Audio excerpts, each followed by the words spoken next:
It's very much a visionary process where we'll sit down and challenge people from day one, say, okay, you've been in business for a while, some 5 years, some 10 years, some 20 years, right? I'll say, okay, well, where do you want to be in the next 10 years? And it's unusual in the modern business environment for people to have it already locked in and I know where I'm going to be.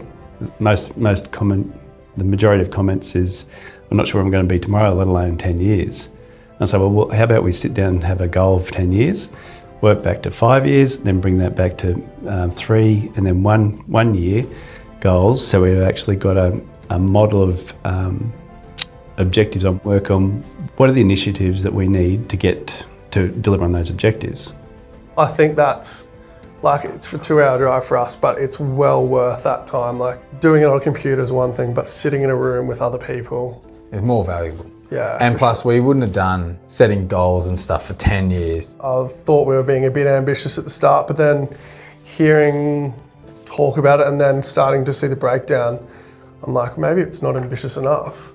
Maybe we could be pushing harder than that, because I can see a pathway to it now, if that makes sense. Mm-hmm. With the strategy stuff, like, you kind of have to go back to that 10-year thing to get to the 1 year.